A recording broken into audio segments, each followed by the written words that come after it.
Hello, everyone. Welcome to the 21 Hats podcast. I'm your host, Lauren Feldman. This week, Shawn Busse tells Jay Goltz and Jennifer Kerhin that he's realized that his business too, like Jennifer's, is stuck in the valley of death that we first discussed a couple of episodes back. Shawn's realization prompts a discussion of what it takes to cross the desert and get out of that valley. We also have a surprisingly entertaining and enlightening conversation about insurance that makes clear why you should occasionally review what policies you have and why you have them. I have something called director's insurance, says Jennifer, and I don't really even know what that is. Shawn notes that he found a company that helped him reassess several of his insurance lines. What I like about that, he told us, is that while insurance brokers are incentivized to oversell you because they make commissions, this company sells its expertise and not policies. Plus, we start the episode with Jay explaining why binge-watching HBO's Succession brought back all of his worst nightmares about owning a family business. Even in good times, owning and running a business can be a lonely pursuit. Our hope is that these weekly conversations, brought to you by our principal sponsor, The Great Game of Business, will let owners know they are not alone in facing challenges. Same thing with our daily newsletter, the 21 Hats Morning Report, which Inc. magazine named the best newsletter for business owners and which you can subscribe to for free at 21hats.com, where you can also find transcripts of our podcast episodes and lots of other articles and interviews.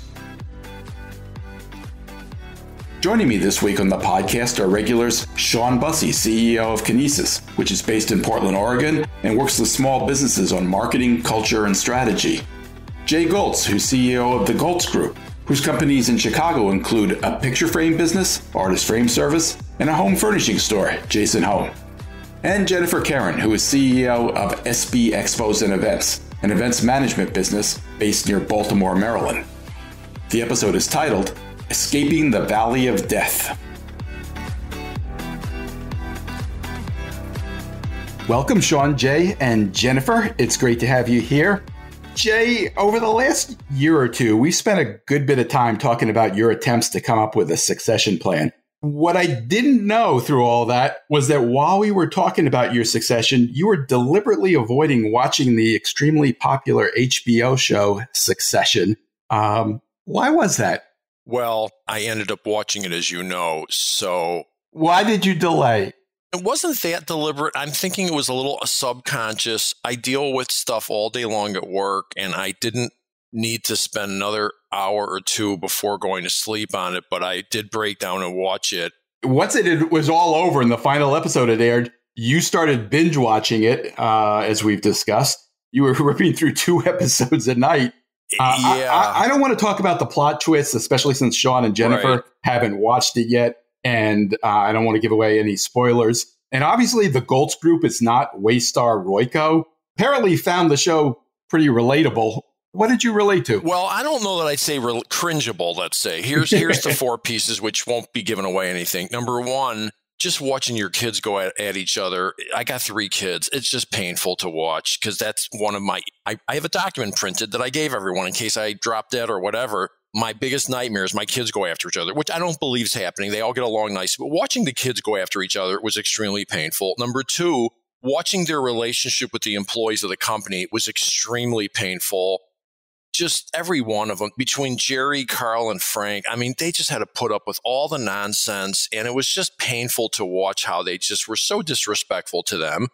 And then you got the father, who there's 2 aspects to that.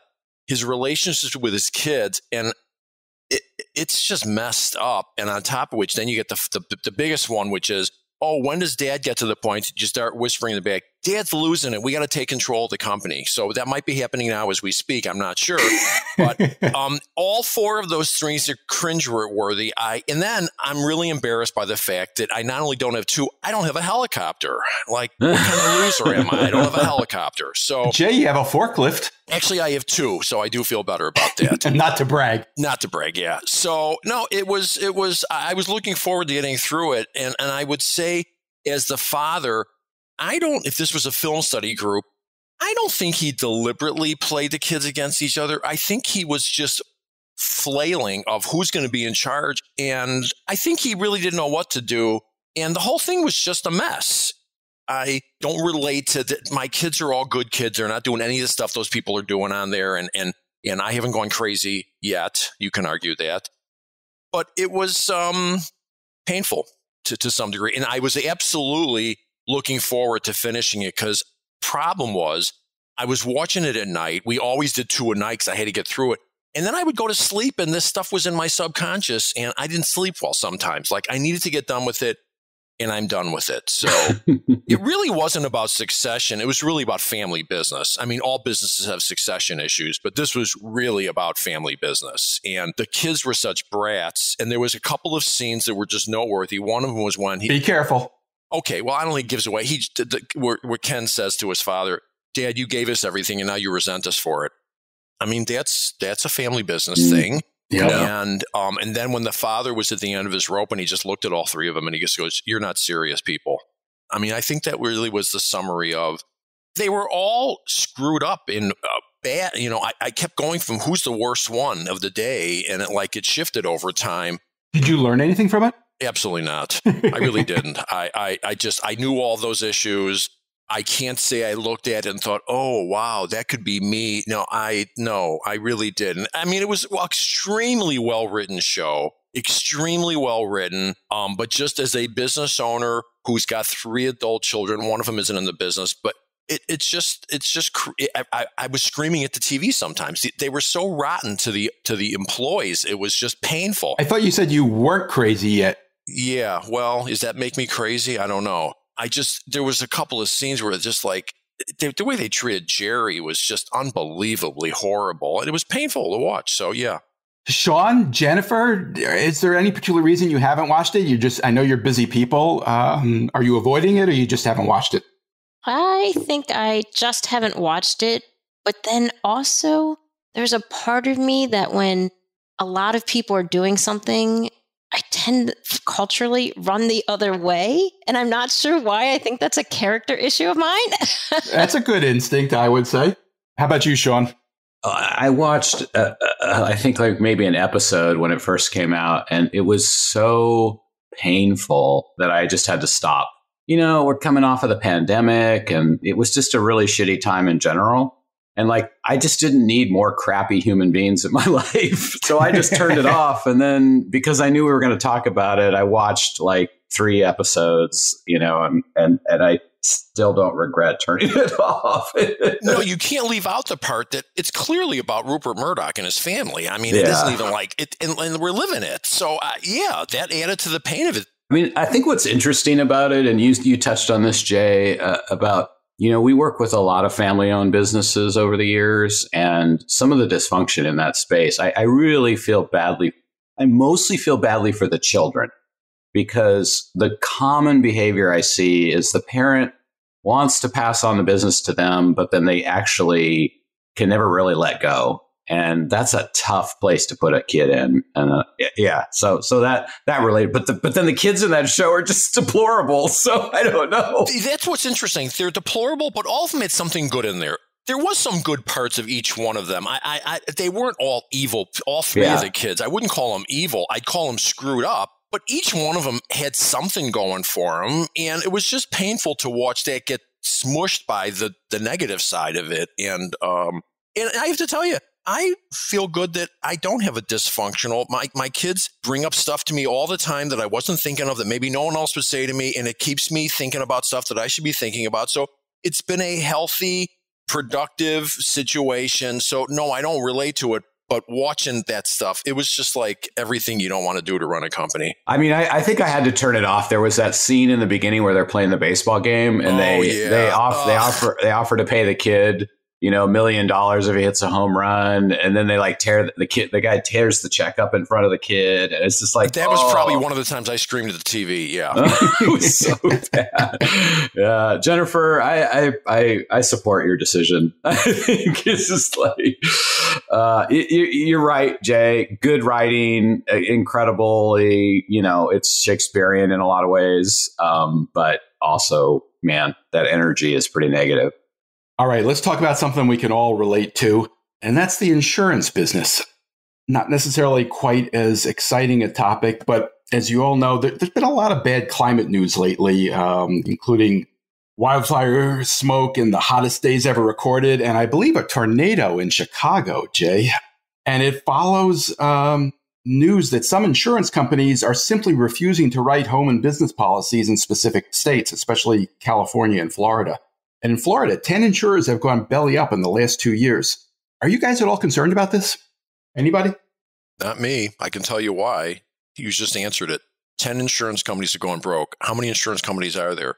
Probably 1,000. 10 in Florida. I know. I'm just saying, this is typical sensational news. My guess is there's 1,000 insurance companies. So it's not like they're all running out of state. And I believe in capitalism that when they pull out, another insurer will step in and get more money for sure. And yes, the article I just read said that their insurance rates have gone up a couple $1,000s. Okay, their insurance rates about a couple $1,000s. They're living in Florida. They don't have any, the taxes are lower there. It's like they'll end up paying more insurance, but it's not like half the insurance companies have gone away. I think that the market some insurance companies going to make a lot of money on this because they're going to step in there and charge 20% more, and it'll all be okay. Capitalism works. Shawn, you're not in California, but you're close.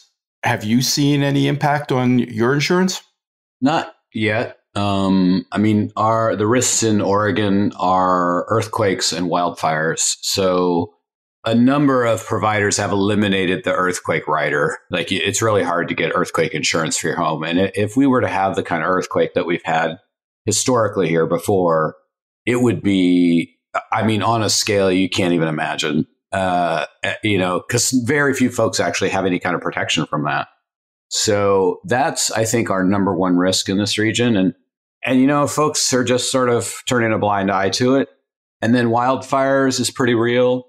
We're in an urban center where we get a lot of water here. So it's a little bit less of a risk than California.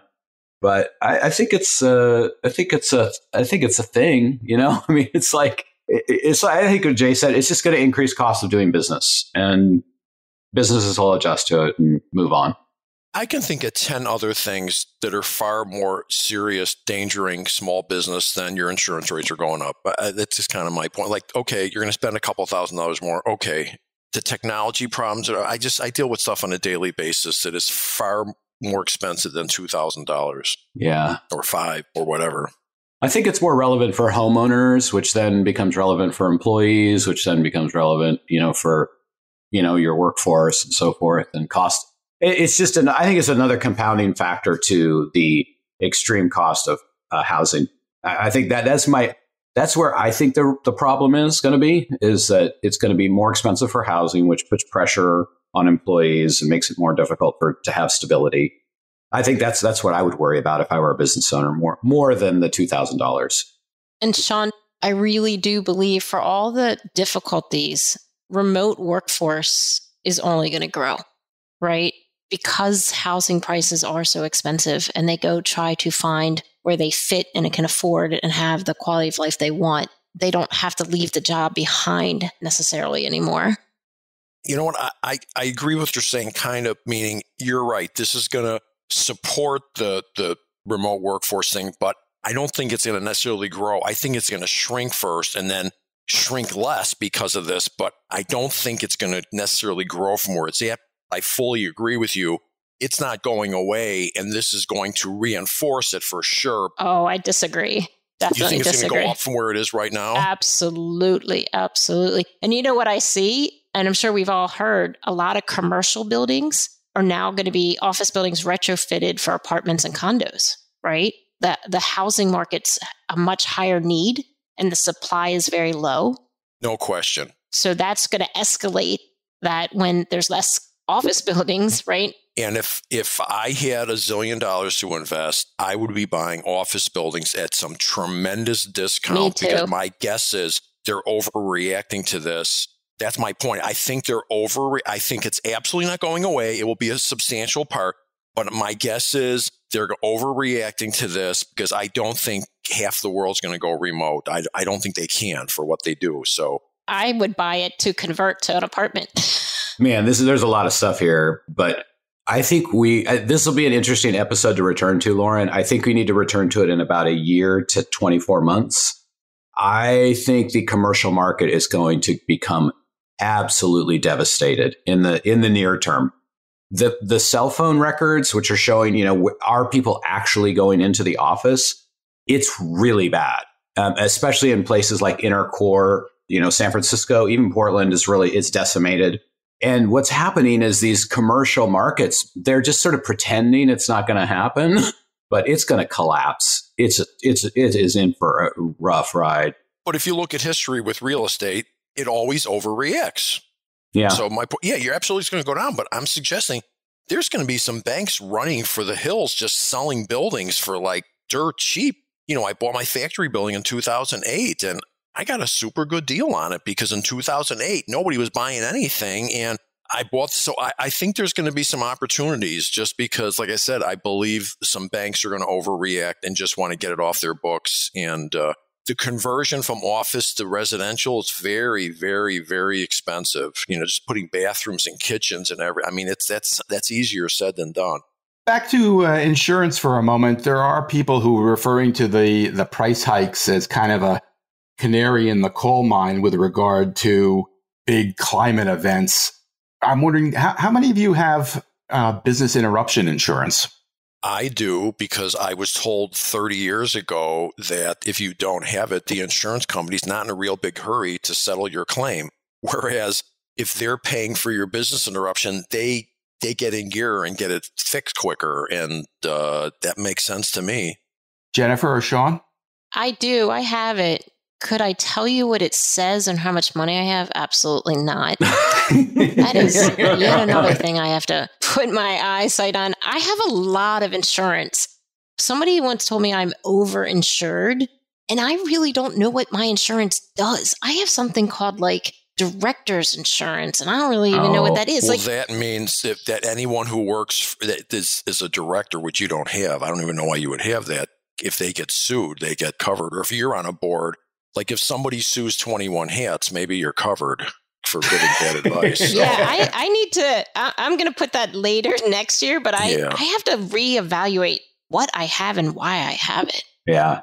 I found a service that I'm really bullish on last year where you actually pay them for their expertise and they help you evaluate your options in this arena. Wow. And what I like about that is that insurance brokers are incentivized to oversell you because they make commissions. And so this basically you're paying them for their professional advice. They're not actually selling you the policy. So I found that to be really valuable because you're exactly right, Jennifer. Like it's hard to keep track of what you actually need. And I was underinsured in some areas very, very badly and overinsured in some other areas. I will tell you, I had my cars years ago at State Farm, and I called the agent and I said, you know what? I don't think I have enough liability coverage. He goes, well, you've got what's average. And that kind of says it all. I go, I'm not the average client. I own a successful business. And if I get into an accident, they're going to go after me. And I changed insurance because of that, because he really didn't get it. That was a bad answer. I shouldn't have the average insurance when you own a successful business. You need more insurance. And State Farm is not for someone that owns a business. Usually it's it's commodity. Yeah, right. It's I'll add that to the hats that we have to wear is understanding. No, that is one of the insurance is one of the hats for sure. Yeah. Do you have an umbrella policy, Jay? Absolutely. And I tell everybody this. I just did a speech yesterday to a bunch of designers and they were talking about insurance. They laughed when I said this, but it wasn't meant as a joke. It's legitimate. If you've got kids, and the day that they get a driver's license, you ought to get an umbrella policy because your risk has gone up dramatically when you've got teenage drivers driving your cars. It just makes sense. And people laugh like it was a joke. It's not a joke. If you got more than one kid, that much more. I mean, before your kids are driving, you have a moderate amount of risk in your life. The second you stick the 16-year-old in your car, your risk goes up dramatically. So I've had an umbrella ever since then. And I can tell you what it costs because I know it was like, I think it's $350 a year for a $2 or $3 million. It's not expensive. Jay, what's the name of the insurance you can get for when an employee sues you? Do you know the name of that? Yeah, there is a name for that. Here's how you can get sued. You give health insurance to your employees, and whoever's in charge of it forgets to sign somebody up or something happens. The person has a heart attack, goes in the hospital, rings up a $300,000 bill, and oops, we didn't have you signed up. Oh, yeah, you did tell me to sign you up. Oh, I was on vacation that week and I forgot to do it. I mean, That's omissions. I think it's called omissions. That's one of them. I have that one too. There you go. I just pulled up my list. Okay. Hey, Jay, so you mentioned that you have people traveling the world as buyers, right? Yes. Do you have special health insurance for like health disasters? No. So I bought some recently. There you go. It sounds like you've got everything. Yeah, well, it was super cheap. Honestly, it wasn't that expensive. Jennifer, is this insurance specifically for people who have a health problem overseas? Yes. If it doesn't mean you have a health problem, it just means if something happens overseas that I covered health expenses and then emergency evacuation. Oh, wow. There's only one thing I know for sure, Jennifer. You have the greatest insurance salesperson ever. That's the only thing I know for sure. Or I'm incredibly gullible. No. I think that's remarkable. You've got stuff I never even heard of. So, but okay. Jay, honestly, that was a concern of mine. If right. I have an employee that's in a foreign country and something happens, right, it's not very expensive to cover emergency evacuation and the expenses, because you may or may not be in a country that has socialized medicine. Yeah. Right? I found it. Employment practices liability. Everybody listening to this show needs to get that if they have employees. It's like, I went for years without having it. Jennifer, do you have it? Yep. Of course she has it. He's got everything. I have quite a bit of insurance. I've got this picture of her insurance salesperson with a jacket. When you open up the jacket, there's just a files in there on both sides. Which one would you like? And you might be right. To be fair, she's working with larger organizations on complex situations all over the place. Her exposure is massive. Okay, let's tone it down, Shawn. We don't want her to get more anxiety about her exposure. I'll be buying more insurance tonight. And Shawn, I'm not familiar with the service that you described. How did you find the company that evaluated your policies? Yeah, it's called Zuna. They're a Portland-based company.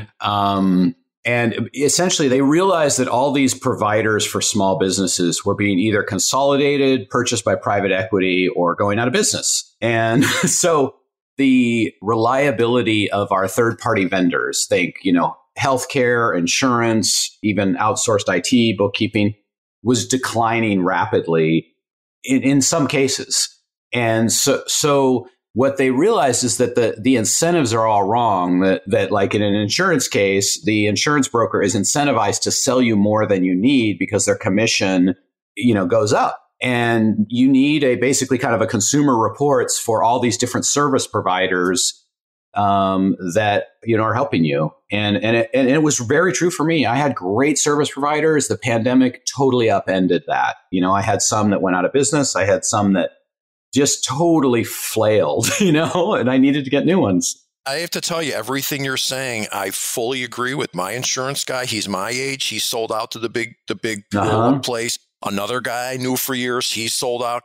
They're all getting sold out. And I think to your point, they have an incentive. That doesn't mean we're all getting screwed, but probably 25% of us are getting screwed. And we don't know which one that is. And I can tell you from 30 years ago, I went to change insurance companies, and my father-in-law, may he rest in peace, said, "Oh, here's my guy." And I called him. It was twice the price it should have been. And, my father-in-law was a loyal guy who liked the guy, but who knows what these guys are doing? And I had to tell my father-in-law, "Dad, sorry to tell you, the guy's twice what he should be. And you just don't know." And they all smile and they all take you to lunch, and maybe they take you to a Bulls game or a hockey game or something once in a while. But who knows? It's just keeping it in check. And I don't think that's a bad idea. Yeah. It was the best, I don't know, $4,000 or whatever I spent. I mean, is that what it cost? Did they charge you by the hour or? No, it's a fixed fee, and it was across lots of different areas of my business. It was IT, which was a major win. We found a fantastic provider with them. It was healthcare. It was insurance lines. So you made back the money? You're confident? You made back the money? Oh, many times over, not to mention half of it's price, right? Half of it's I don't want to overpay, but the other half is service. And we were getting such garbage service from our IT provider, which ended up costing me a bunch of money in other ways that I could talk about later in the show. But yeah, getting a better service provider who delights the team, who ends up actually saving me money in lots of ways. I would I would spend twice as much in a heartbeat. It was crazy. So I'm sorry, Shawn, not only did they recommend and consult with you, they then provided the insurance, right? They were a broker? No, they're not a broker. That's the idea. They would say, hey, you should go work with Fournier Group to do this insurance. And these are the types of insurance you should get, Shawn, which was great, because then I didn't get the Jennifer problem of like everything under the sun. Then they refer you to the person who would help you? Yes. Okay, let's be clear. We don't know that Jennifer has a problem. Let's be clear on that. That's true. We're not sure. We might suspect, but okay. I have more insurance. I just pulled up my list. I have even more. Forgive me, Jennifer. I got to ask, do you have cyber insurance? I do. Do you know how expensive that is? Do you know how No, I don't. How expensive is it? It's about $7,000 a year. Wow. Wait, Jay, do you have cyber insurance? Sure. Do you? Really? I don't know what that means. No, I have it, but I don't know what the details of it are. I think there's really two issues here. One is, to Shawn's point, they're incentivized some more insurance. Okay, I'd hate to think people are crooks, but some are. Okay, but the bigger one is, you don't know how competent your insurance person is. You don't know how much time they're putting into it. This always goes down to the bell curve. It's like the old joke, what do you call someone in medical school that graduates last in their class? Doctor. I mean, the fact of the matter is, half of everything in the world are below average.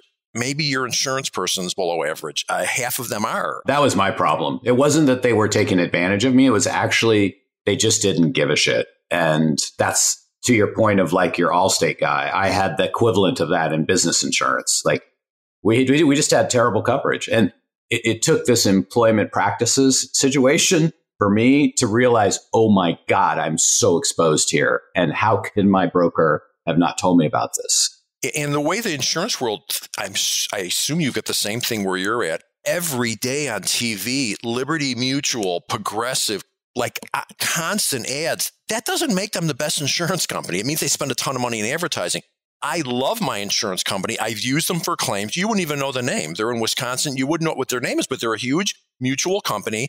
But like people just go to where, they drove by the Allstate office or the State Farm office, or they called Progressive. They just go to the name that's familiar, and that's not the best way to buy insurance, because some of, I believe, correct me if I'm wrong, some of the best companies out there for businesses, you wouldn't know the name.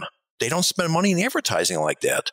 Often. I mean, we coined this term a long time ago, best kept secret. Often some of the best companies suck at marketing. Or just don't spend the money on it because they don't need to. They don't spend the money on it. Yeah. Because the brokers bring them the business because they know they're the best company for that. Yeah. Did you hear the thing about Geico? I find this fascinating. Geico's sales are way off. Why? Everybody raised their rates, and Geico figured out they have no relationship with the customers. They don't have Bob, your insurance guy, for the last 20 years. You just called up and signed up for insurance. So when it goes up, you think nothing go of somewhere canceling. else. Right. Yeah. There's no loyalty. Shawn, clearly more people should do what you did and have somebody assess the insurance that you hold.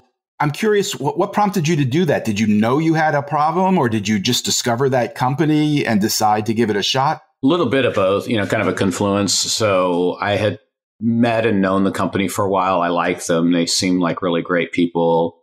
But before the pandemic, my systems worked really well. Like I had this well-oiled machine. And honestly, the pandemic broke so many systems. I just can't even tell you. And then, the added piece, I thought about it the other day, and I thought about our show, The Valley of Death.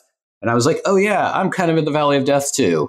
I'm here. I crossed the $2 million threshold, and things that used to work aren't working anymore. So I got the combination of Jennifer and I are in the Valley of Death, and also the pandemic really screwed up a lot of vendors. In my case, the IT company I had before was wonderful. They were great.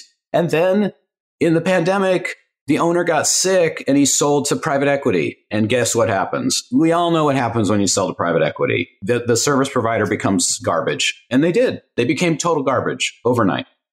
Ooh, I've got a new phrase I just coined with Lauren last week. I can use it now. I call that private inequity. They come in and it becomes inequitable for the employees, for the customers, yes, for everybody. And I've seen more wrecks with that. And I will tell you, to your point, I've been using the same insurance company for 40 years.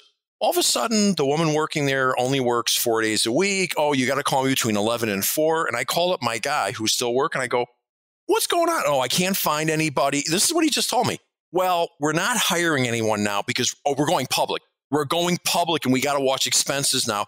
And this is what I'm talking about. It's no longer about the customer. It's all about their equity. And this is what happens all the time. These private equity companies, generally, from what I've seen, they got two tricks in their bag, just two: raise prices and squeeze the employees for everything they got in them. And that's how they make money. And then they go to the Hamptons and spend the summer there and make $1 gazillion. I've seen that movie half a dozen times, and I'm sure it doesn't always go that way, but it frequently does. So you and I end up with trusted, great vendors who all of a sudden are a shadow of what they used to be. Amen. I've been thinking about, as you guys talking, what is with my insurance, and I realized something. So, but in a good way, it's sort of, I'm like, oh, okay, that's what happened. My husband has had a business since we were married, and I've been married a really, really long time. And when I started my company, I used his service providers, and slowly and surely I've outgrown his providers, right? They were legacy providers that he sort of handed over that relationship. And this insurance broker is the last remaining service provider. And I was like, that's it. What worked for his type of company, which is much smaller, and now mine, it hasn't been broken, so I haven't looked at it, but it hasn't been broken because I'm paying a lot of money, right? But it's a legacy provider from my husband. Walk us through, because I'm curious, when you say legacy, does he go to lunch with them regularly? Do they golf together? No. So is there any personal relationship there for years? There's a personal relationship, yes, but it hasn't been super active, I would say, in the last... No sports games? No. Because that's what, when I used to, and I don't do it anymore, when I used to go to the Bulls game or whatever, you look around and you see all the bankers are there and all the, I mean, this is what they did. And this is how people bought insurance. They bought it from their golf buddy or from their brother-in-law's neighbor or something. And like, we all did that probably. It's not like we went out and interviewed 4 insurance companies and it's just, we knew somebody. I think it was that way, Jay. I think 25 years, I mean, it hasn't been that way, I would say, in the last 8 years. And that's, but now I realize, yep, my IT, different provider, my CPA, different provider, right? The insurance one's the one left over. Shawn, you said that you realized that you too are in the valley of death. Have you had a chance to think about how you're going to get out of it? I mean, I'm going to keep listening to 21 Hats. I mean, clearly. Well, that goes without saying. So I realized when I listened to the podcast and I was talking to my friend that listened to it. And Shawn, you said something about when you go through the desert, you have to fill your backpack before you start walking. Because the worst thing that could happen is that you get halfway through the desert and you run out of supplies, right? Because then you're stuck. Because you're by going back doesn't help you. You only can go forward, right? But you don't have any supplies. Yeah. What I'm trying to make sure, and maybe you've thought about this too, is I need to load up that backpack, and it's been pushing me. It's like, you know, when you see people that have gone into the Army and they have to carry that 150-pound pack, right? We're carrying, 500 pounds, and hopefully each step forward, we're lightening the load, either pulling it, have other people holding or something, lightening the load so we get to across the desert.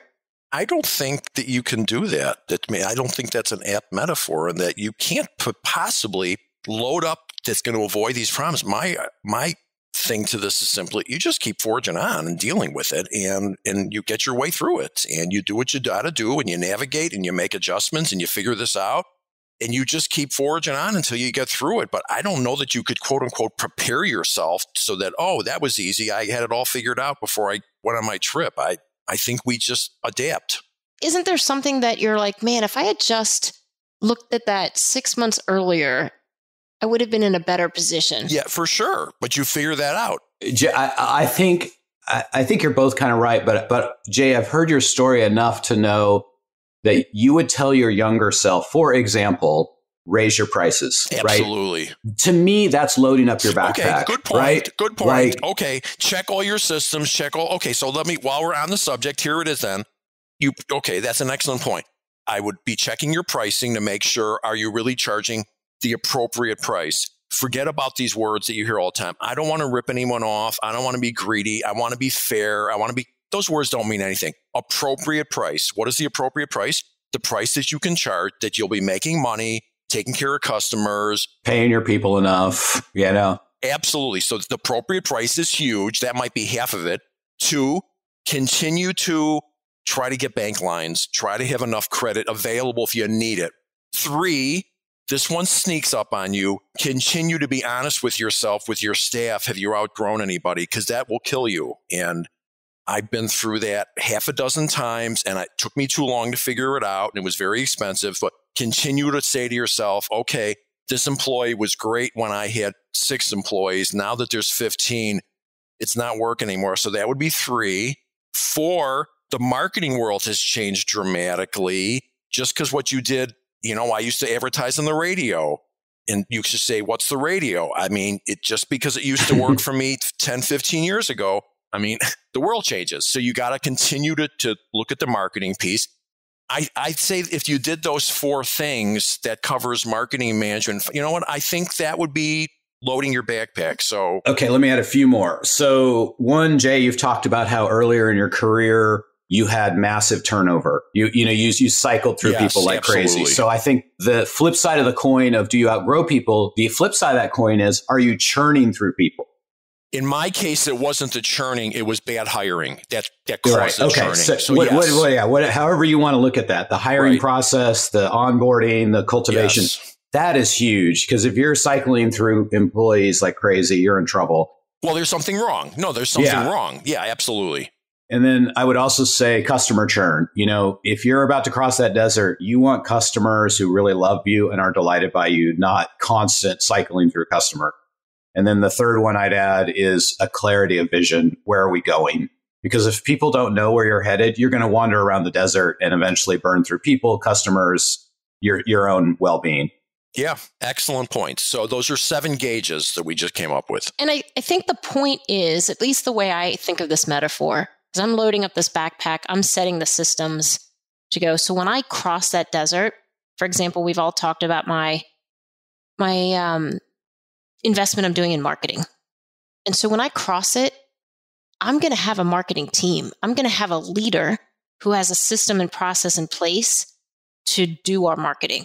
I'm not going to be doing it day to day. I'm going to make strategic decisions, but right now I'm doing it. I'm the one who's working with the ad agency to develop the website. I get through this. We have the systems in place from business development to marketing that someone else is doing this, and I'm coaching and training them instead of me. Yes. I love that attitude. Those are 8 gauges we just came up with, dials to look at. And the one you just described is delegation. Delegation. Yeah. So it's about the hiring. Do you have the right people? Do you have the wrong people? Have you delegated properly? Yeah, I would say those are 8 dials, gauges, that when you're growing through it, you're not thinking about enough. And I have violated every single one of those cases. I can look back and realize, I screwed that up. Hence the phrase 21 hats. And Jay, you say this all the time, at least I remember from the conference, is now you have really strong, competent professionals who handle a lot of these details. That's where I want to get to, right? That is to this concept of 21 hats. I'm wearing every single one of them. And I want to get to the part where I cross the desert, that some people are wearing some other hats that I can help direct.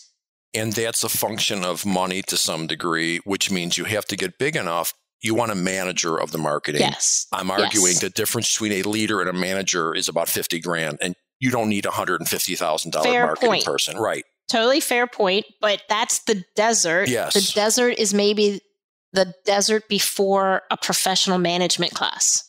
Yeah. And keep in mind, the key people I have, they've been with me for literally 20, 25, 30 years. I'm not suggesting you have to groom for 20 years, but it doesn't happen overnight. I mean, in my case, and I'm not suggesting this is the way to do it. I've got people making, solid 6-figure incomes that started here at $15 an hour. I mean, that's a 1 out of 20, but I grew them myself. Now, if I was smarter, maybe I would have brought somebody in from somewhere that was already doing it, but I'm just saying this takes some time to figure out. And there are plenty of smart people out there. They're absolutely diamonds in the rough. Yeah. And that's why I'm also investing heavily in development of my managers. I have some incredible people who operationally are really strong. And so I have a consultant working with all of us as a team and then individually to develop their managerial skills. Great. To get to the next level, because I can invest in people, process, and systems. I can do the systems. I can do the process. I need someone to help to if I'm assuming I've hired the right people, to develop their skills. And I can tell you, there is nothing greater. Maybe money's up there for sure, but there's just nothing greater than knowing that you took people from here and got them to there and you're all working together. It's just a beautiful thing, which is another reason why watching Succession is so painful, because they didn't have that. I mean, it was just pain. All right, we've come full circle. My thanks to Shawn Busse, Jay Goltz, and Jennifer Kerhin, and to our sponsor, The Great Game of Business, which helps businesses use an open book management system to build healthier companies. You can learn more at greatgame.com. Thanks, everybody.